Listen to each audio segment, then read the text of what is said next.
नमस्कार, आप देख रहे हैं एमबी न्यूज और मैं हूं सुधाकर सिंह। बिहार में विधानसभा चुनाव होने वाला है और सभी पार्टियां चुनाव को लेकर अपनी अपनी तैयारियों में जुट गई है। राजद भी चुनाव को लेकर अपनी तरीके से तैयारियां कर रहा है। आज हमारे साथ स्टूडियो में मौजूद है दानापुर विधानसभा क्षेत्र से राजद के भावी प्रत्याशी राकेश कोप जी, जिनसे खास बातचीत करेंगे। सबसे पहले सर, आपका स्वागत है हमारे चैनल में। सर, हम इस बात को जानना चाहेंगे कि आप राजद के भावी प्रत्याशी हैं और अभी विधानसभा चुनाव होने वाला है, तो दानापुर विधानसभा क्षेत्र में चुनाव को लेकर किस तरह की तैयारियां हैं और किस तरह की तैयारियां आप कर रहे हैं? हमारे जितने सहयोगी हैं वो सभी लोग लगे हुए हैं क्षेत्र में। जब चुनाव का माहौल होता है तो सब लोग लगे सुनते हैं। हमारे वार्ड पार्षद है, मुखिया है, जो भी हमारे वगैरह सब रहते हैं। इसमें अभी दानापुर क्षेत्र की बात करें तो अभी वहाँ पे बीजेपी की आशा देवी विधायक हैं और पिछली बार जो इलेक्शन हुआ था उसमें राजद की तरफ से राजकिशोर को उम्मीदवार बनाया गया था। तो आपको क्या लगता है कि राजकिशोर से बेहतर आप किस चीज में है कि आपको राजद टिकट दे सकता है? दानापुर में हम लोग युवा हैं और राजकिशोर जी के सहयोगी रहे हैं। राजकिशोर जी से साथ काम किए हैं, बहुत कुछ सीखे हैं, इसलिए उनसे जानकारी भी है क्षेत्र का पूरा। दानापुर को अच्छी तरह समझते हैं और अभी युवा है, कुछ कर सकते हैं। तो आप ये मानते हैं कि राजकिशोर जी से आप बेटर तरीके से वहाँ विकास कर सकते हैं? राजकिशोर जी के साथ रहकर बहुत कुछ सीखे हैं, उनके टीम के थे, उनके परिवार है।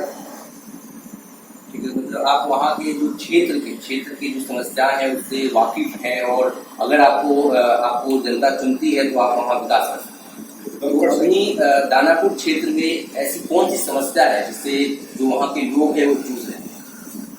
दानापुर क्षेत्र में दो बहुत गंभीर समस्या है। एक, शहरी क्षेत्र में जल निकासी का कोई व्यवस्था नहीं है। आजादी के इतने दिन बाद भी दानापुर में कई विधायक आए गए, आज तक उस समस्या का समाधान नहीं करता है। दूसरा समस्या है दियारा। दियारा में भी आज तक कितने विधायक बने, लेकिन उन्होंने उस पर कोई विचार नहीं किया और ना उसका पक्का पुल बना, जिसके चलते वो दियारा पिछड़ा हुआ है। नीतीश कुमार तो कहते हैं कि उनके राज्य में बिजली पहुंची है, सड़कें बनी है और पानी घर घर तक पहुंचा है। तो ये दानापुर के क्षेत्र में क्या विकास नहीं किया नीतीश कुमार? इसलिए अगर विकास करते तो जाकर पैदल चल के देखे दियर में, क्यों नाव से जाना पड़ रहा है लोग को? नीतीश जी विकास करते तो दानापुर शहरी क्षेत्र में घूम के देखे, जहाँ लोग पानी में कमर भर पानी में चल के डेली जाते हैं। चल के देखिए कभी क्षेत्र का विकास कितना दिख रहा है। मतलब नीतीश कुमार अभी दानापुर में विकास नहीं कर रहे हैं और शहरी क्षेत्र जो है वहाँ पे जल जमाव की समस्या है। तो जल जमाव की समस्या में जो मौजूदा वहाँ की विधायक है वो क्यों नहीं कुछ कर पाते, क्या कारण है? विधायिका का अपना कुछ व्यक्तिगत हो सकता है, उसमें क्या कहें। अगर विकास करती तो दानापुर दिखता विकास के तरफ। आज भी विधायिका चलकर देख ली, अगर जल जमाव का समस्या नहीं होगा तो हम राजनीति करना ही छोड़ देंगे। अभी भी बरसात नहीं हुआ है तो भी जल कमर भर पानी है। हमारे साथ चलकर देख रहे, हम दिखाते हैं दानापुर का सच्चाई क्या है। तो आपका कहना है कि आशा देवी जो विधायक हैं वो सिर्फ वोट मांगने के लिए जनता के बीच जाती हैं और जीतने के बाद वो अपने घर में रहती हैं, जनता की समस्या जनता के लिए जनता ही जाने। तो अभी तक उन्होंने कोई क्षेत्र में कोई काम नहीं किया, यही कहना है आपका ना? मेरा ये कहना नहीं है, हमारा यह कहना है कि जो व्यक्ति काम करे उसको वोट दीजिए। जब तक बिहार में जाति और पार्टी से ऊपर उठकर वोट नहीं होगा तब तक ऐसी समस्या लगी रहेगी। आपको जो टिकट मिलेगा तो आप उनके खिलाफ ही लड़िएगा। उनके खिलाफ अगर लड़िएगा तो इसका मतलब है कि उन्होंने कहीं ना कहीं कुछ काम नहीं किया है। जनता के जो उन्होंने वादे किए थे वो नहीं पूरा कर पाए हैं, तभी आप उनके खिलाफ लड़ रहे हैं। यही ना कारण हो सकता है। तो आपकी कमियां क्या है, उन्होंने क्यों काम नहीं किया है, क्या कौन सा काम है जो वो नहीं कर पाते? अगर काम किए होते तो फिर हम समस्या क्यों गिनाते? जल जमाव और इसकी समस्या जो है वो पहले भी थी और अभी भी। मेरा कहना है आशा देवी 4 वार्ड से विधायक हैं। इसके पहले भी कई विधायक आए गए। जो समस्या है वो जस का तस पड़ा हुआ है। जल जमाव है, आज भी लोग नाली में चल के जा रहे हैं, मल मूत्र पे चल रहे हैं। ये खत्म होना चाहिए था ना। आज भी दिख रहा है नीतीश कुमार का जो सपना था 7 निश्चय, वो क्या हुआ? हर घर नली, हर घर सड़क पहुंच गया, हर घर में तो पानी लगा हुआ है। यही उनका सपना था। नल जल योजना है वो पहुंच तो रहा है, लेकिन किसी और माध्यम से पहुंच रहा है, ये कह रहे हैं। सड़क के माध्यम से पानी पहुंच रहा है, पाइप के माध्यम से नहीं, ये कहना है। सही है। जैसे 7 निश्चय योजना में था कि हर घर नल दिया जाएगा, हर घर नाली होगा, हर घर सड़क होगा। तो सड़क तो नाली में बन गया, अब पानी नाली का जा रहा है घर में। यही नीतीश जी का 7 निश्चय योजना है।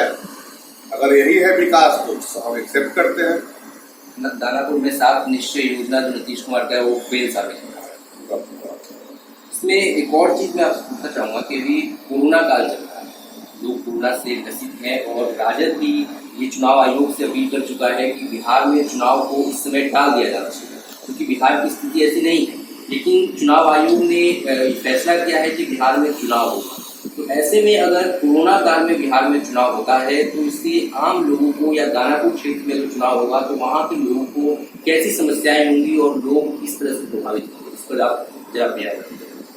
देखिए, कोरोना काल में हम भी नहीं चाहते थे कि चुनाव हो और न हमारी पार्टी चाहती थी, लेकिन ये किसी के चाहने से तो नहीं होता है। जब चुनाव आयोग और सरकार चाह रही है कि चुनाव हो तो हो, लेकिन इसका सबसे बड़ा इफेक्ट ये पड़ेगा कि 50 के ऊपर के जो भी नेता हैं वो नहीं होंगे और 50 के ऊपर के वोटर भी बहुत सारे नहीं रहेंगे।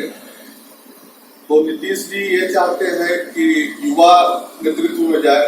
जब 50 के ऊपर के नेता लोग नहीं रहेंगे तो सब नया युवा आएंगे।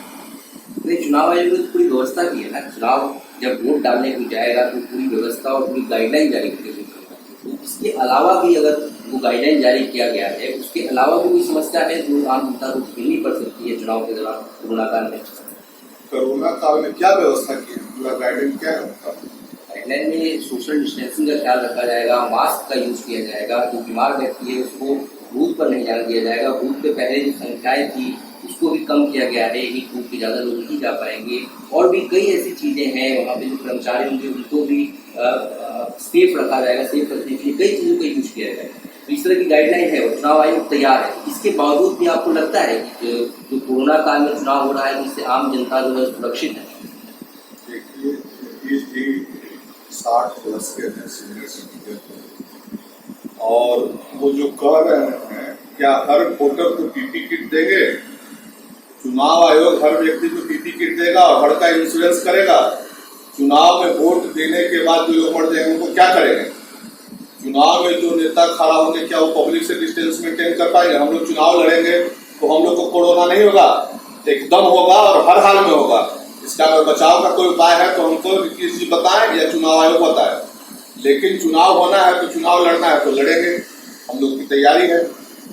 कोरोना को नहीं पता है कि चुनाव हो रहा है, वो तो किसी को नहीं हो सकता। अच्छा, अभी विपक्ष जो विरोधी हैं आपके, नीतीश कुमार हो या सुशील मोदी हो, वो लगातार लालू प्रसाद यादव को लेकर हमला बोल रहे हैं और ये बोल रहे हैं कि लालू प्रसाद यादव अभी सजायाफ्ता है, इसके बावजूद भी वो फोन से अपने कार्यकर्ताओं और नेताओं से बातचीत करते हैं। तो इसमें कितनी सच्चाई है? कहने को तो कोई कुछ भी कहे, तो ये कह रहे हैं कि हम कल नरेंद्र मोदी फोन किए थे और परसों भगवान कृष्ण किए थे हमको फोन। कहने से कुछ होता नहीं ना है। लालू जी जेल में है, जेल में फोन हो रहा है क्या? जदयू का आरोप है कि एक नहीं 4 फोन रखे हैं लालू जी। उसका नंबर हमको भी बताए, हमारे भी नेता है लालू जी, हम भी एक बार बात कर लेंगे। तेजस्वी यादव ने ये भी कहा था कि अगर आपको लगता है कि लालू प्रसाद यादव फोन से बात कर रहे हैं तो आप साक्ष्य दीजिए। तो एक नेता, राजद के ही एक नेता सामने आए हैं जिन्होंने कहा है कि रोज उनकी लालू प्रसाद से बात होती है। वो कौन नेता है और वो किस तरह का बात बोल रहे हैं, इस पर आप कितना सही बात है? देखिए, प्रजातंत्र में हर किसी को कुछ भी कहने का अधिकार है और कौन कहे क्या कहे हमको जानकारी नहीं, लेकिन हम भी कह रहे हैं कि हमको नरेंद्र मोदी कल फोन किए थे कि भाई हम इस बार बिहार में चुनाव नहीं लड़ेंगे। तो ये सच्चाई कितना, इसका जांच कर लिया जाए। बीजेपी चुनाव नहीं लड़ने को तैयार है बिहार में।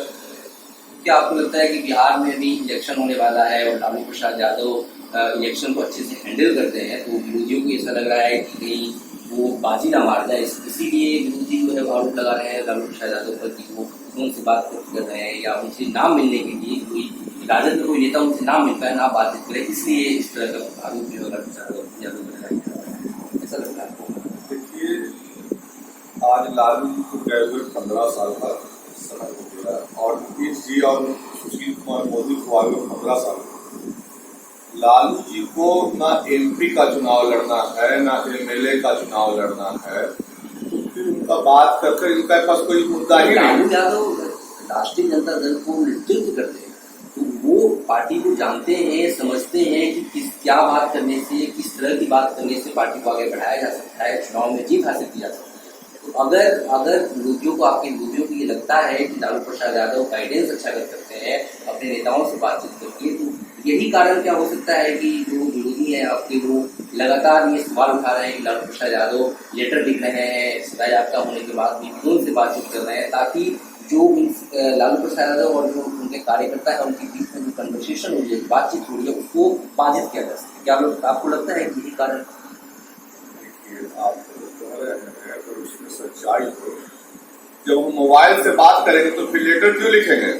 और लेटर लिख रहे हैं तो जेल का मोहर लग कर ना, ऐसा नहीं ना है कि सांस लेने के लिए भी जेल में मना हो गया है, लिखने पढ़ने के लिए भी मना हो गया है। हमारे महात्मा गांधी जेल से लिखते थे लेटर कि नहीं लिखते थे? इसमें ये बात सामने आ रही है कि जेल से लेटर जो है राजनीतिक यूज के लिए किया जाता है, राजनीतिक फायदा उसके यूज किया जा रहा है। राजनीतिक कितना इसमें फायदा है? राजनीतिक क्या लिखे थे हमको जानकारी आप बताइए। जो रघुवंश प्रसाद सिंह को लेटर लिखे थे लालू प्रसाद यादव, तो उसको लेकर जदयू ने सवाल खड़ा किया था कि लालू प्रसाद यादव कैसे लेटर लिख सकते हैं कि सजा याफ्ता होने के बावजूद। तो इस तरह के सवाल अगर विरोधी उठा रहे हैं, तो इस पर आपको कितनी सच्चाई लगती है कि लालू प्रसाद यादव जेल में रहते हुए भी लेटर लिखते हैं, अपने से बातचीत करते हैं, इसमें कितनी सच्चाई लगती है? देखिए, लेटर लिखना कोई बहुत बुरी बात है नहीं, ठीक है। दूसरा, रघुवंश बाबू जो वेंटिलेटर पे थे, कैसे क्या है ये तो जांच का विषय है, और जो नहीं रहे उनके विषय में कोई गलत बात कहना खुद भी पाप है, और हम उस बात का भागे नहीं होना चाहिए। जो व्यक्ति वेंटिलेटर पे है वो लेटर लिख रहा है, आपको क्या कैसे लिखता है आप बताइए? आपके भी परिवार में कोई वेंटिलेटर पे होंगे, उनको देखे कभी? रघुवंश प्रसाद सिंह की भी बात करें तो उन्होंने भी अपने लेटर में इस बात का जिक्र किया था कि जो पोस्टर लगता है राजद का, उसमें एक ही परिवार के महापुरुषों के साथ एक ही परिवार के 5-5 लोगों की तस्वीरें होती है। तो इस पे आप क्या कहेंगे? परिवारवाद का इशारों में परिवारवाद का आरोप राजद पे लगाया रघुवंश प्रसाद सिंह, जो बहुत पुराने नेता है, वरिष्ठ नेता थे। तो इस पर आप क्या कहेंगे? तेजस्वी यादव नेतृत्व कर रहे हैं अभी राजद का, तो क्या राजद में परिवारवाद अभी है या परिवारवाद का आरोप कहाँ तक? आपकी बात को समझ नहीं पाया।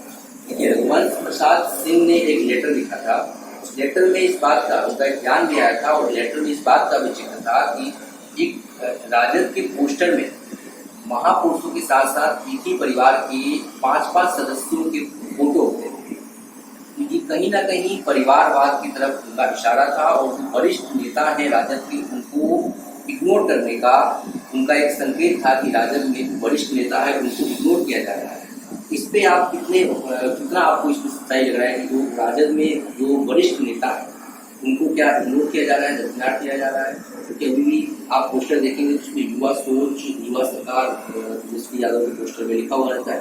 तो युवा सोच और युवा सरकार आने के बाद क्या वरिष्ठ नेताओं की राजद में उनकी अहमियत कम हो गई है? रघुवंश प्रसाद सिंह के लेटर से ये संकेत आता है कि आपको अच्छा, परिवारवाद की आप बात करते हैं। लालू के बहुत सारे बच्चे बचिया हैं, तो जो माननीय विधायक हैं, माननीय सांसद हैं, उनका तो पोस्टर लगना, वो पार्टी के नेता हैं, उनका कैसे लगेगा?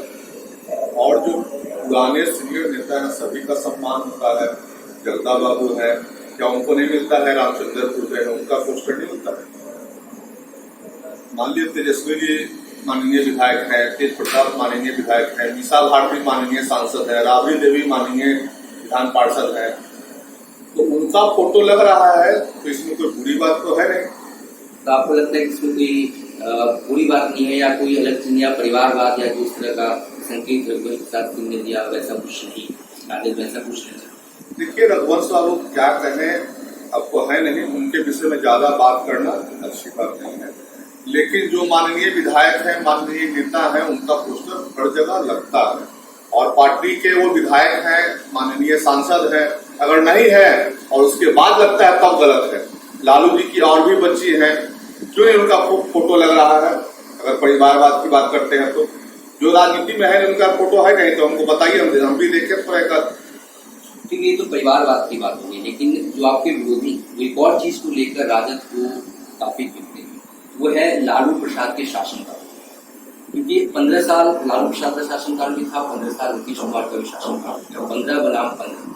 तो लालू प्रसाद के शासनकाल को अपराध से जोड़कर देखा जाता है और जो विरोधी हैं आपके नीतीश कुमार हो या सुशील मोदी हो, वो लगातार अपराध को लालू प्रसाद के शासन से जोड़कर दर्शाते हैं। इसमें कितनी आपको सच्चाई लग रही है कि लालू प्रसाद का जो शासन था और अभी का शासन नीतीश कुमार का जो शासन के नाम से काफी प्रचलित है, तो इन दोनों शासनों के 15-15 साल के शासनों में क्या अंतर आपको लगता है? क्या अपराध कम है या ज्यादा हुआ है, क्या हुआ?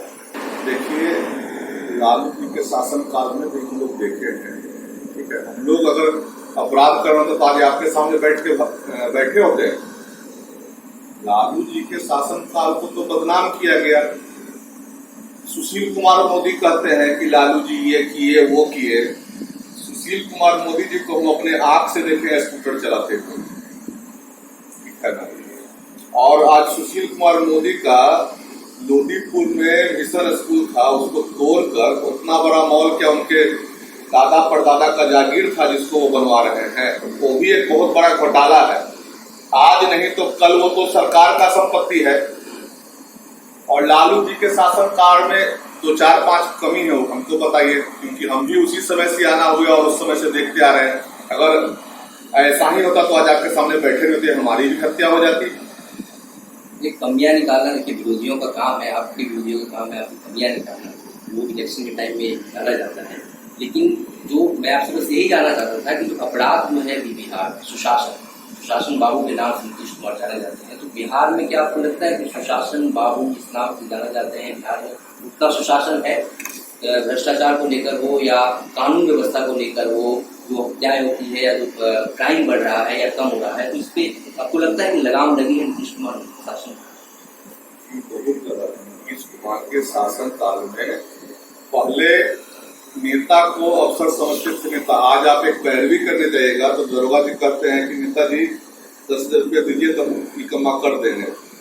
दारू पहले दुकान में मिलता था, थाना में दारू मिलता है। कई थानेदार अपने थाना में रखकर दारू बिचवाए हैं और आप ही लोग मीडिया में चलाए कि फलाना थाना में दारू बिक रहा था। इसको सुशासन करते हैं। नीतीश कुमार के सरकार में उनके मंत्री महिलागिरी से महिला को लाकर दूसरे के यहाँ सब देती थी। महिलागिरी में महिलाएं या कारागिरी में महिलाएं गर्भवती हो जाती हैं, तो वो कैसे हो जा रही हैं? क्या जेल के खाना खाने से वो गर्भवती हो जा रही हैं क्या? नीतीश के शासनकाल में भी अपराध है, लेकिन उसको दिखाया नहीं जा रहा है। नीतीश जी के शासन काल में अपराध नहीं, महा अपराध है। ये जंगल राज नहीं, महाजंगल राज है। यहाँ सोशल मीडिया पे दिखता है सार्वजनिक बलात्कार। सृजन घोटाला इतना बड़ा है जिसमें सुशील कुमार की मोदी की बहन का नाम है। सृजन घोटाला में क्या हुआ? आज तक किसकी गिरफ्तारी हुई? मोदी जी की बहन का नाम आया, उसकी गिरफ्तारी हुई। मोदी जी का उसमें क्या नाम नहीं आया?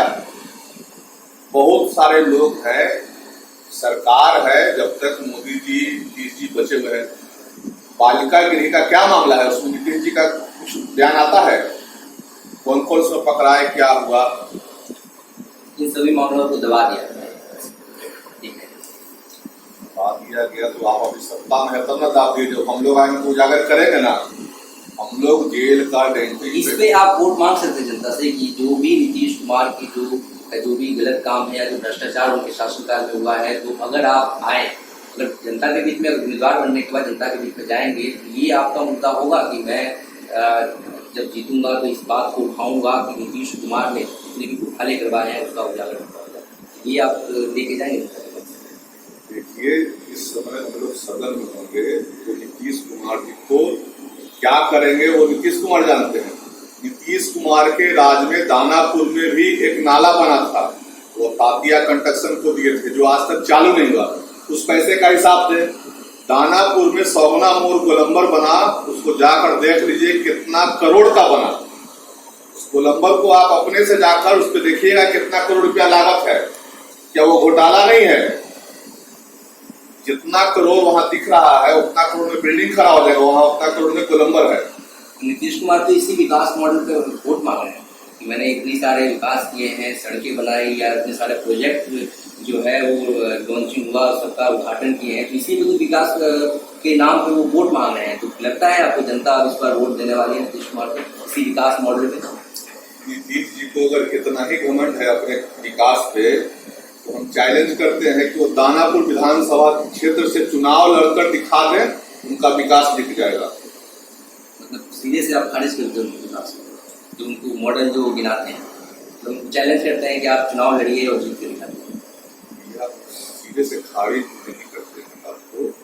हमारा एक लाइन कहना है, नीतीश कुमार नेता है ना, मुख्यमंत्री हैं, और हम भी चाहते हैं कि मुख्यमंत्री से चुनाव लड़े। वो दानापुर विधानसभा क्षेत्र 186 से चुनाव लड़कर और जीत कर दिखा दे, हम राजनीति करना नहीं छोड़ देंगे। तो जो कहिएगा सो। हमारे बहुत सारे नेता कहते हैं कि फलना चुनाव जीत जाएगा तो राजनीति करना छोड़ देंगे, लेकिन हम दावा करते हैं कि अगर नीतीश कुमार दानापुर 186 से चुनाव लड़ ले और जीत जाएंगे तो हम राजनीति करना छोड़ देंगे। नीतीश कुमार इतने सक्षम नहीं है। अच्छा, अगर मैं तेजस्वी यादव की बात करूँ कि राजद का नेतृत्व के हाथ, तो वो इतने सक्षम है कि महागठबंधन जो एनडीए के खिलाफ बना है उसमें कई पार्टियां, छोटी बड़ी कई पार्टियां हैं, और सभी पार्टियों को एकजुट करके रखने की जिम्मेदारी सिर्फ राजद की है, क्योंकि राजद ही सबसे बड़ी पार्टी है। तो क्या आपको लगता है तेजस्वी यादव जो है वो जो महागठबंधन है उसका नेतृत्व कर पाएंगे, या राजद आगे बढ़ाने में उनका नेतृत्व जो है वो काबिले साबित होगा? तेजस्वी जी हमारे नेता हैं, महागठबंधन के मुख्यमंत्री उम्मीदवार हैं, और कोई भी उम्मीदवार चुना जाता है तो बहुत सोच समझकर उम्मीदवार मान रहे हैं। देखिए, इसमें सब गठबंधन के लोग नहीं मानते। अभी कांग्रेस का भी विचार आया था कि हमने भी तेजस्वी यादव को महागठबंधन की तरफ से मुख्यमंत्री का उम्मीदवार नहीं माना। राजद अपनी तरफ से मान चुका है कि ठीक है वो मुख्यमंत्री के उम्मीदवार होंगे, लेकिन कांग्रेस और आरजेडी का भी विचार आ चुका है, रंजन कुशवाहा का भी विचार आया है कि तेजस्वी यादव को महागठबंधन की तरफ से मुख्यमंत्री का उम्मीदवार नहीं माना गया है। इसमें आपको क्या लगता है कि महागठबंधन में फूट है? क्योंकि तेजस्वी यादव को महागठबंधन में या महागठबंधन को उनको मुख्यमंत्री उम्मीदवार नहीं मानना?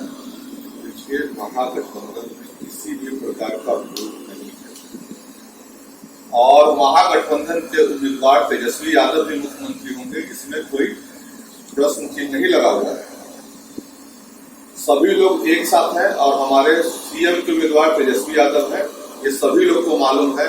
हाँ, अगर सोनिया जी कहें, राहुल गांधी कहें, तो बताइए उनका बयान। कुशवाहा जी कहे हैं, आपके पास है उसका उनका इंटरव्यू, तो दिखाइए। कुशवाहा जी का आया था आरएसपी की तरफ से, कांग्रेस की तरफ से, दोनों की तरफ से आया था कि अभी तक उन्होंने ये डिसाइड नहीं किया है कि वैसे भी सीट बंटवारे को लेकर जो कोऑर्डिनेशन कमेटी की जो मांग थी वो भी हुई है, तो अभी सीट बंटवारा हो या नेतृत्व की बात हो, तो इन दोनों पे अभी तक महागठबंधन में क्लियर नहीं हो पाया है।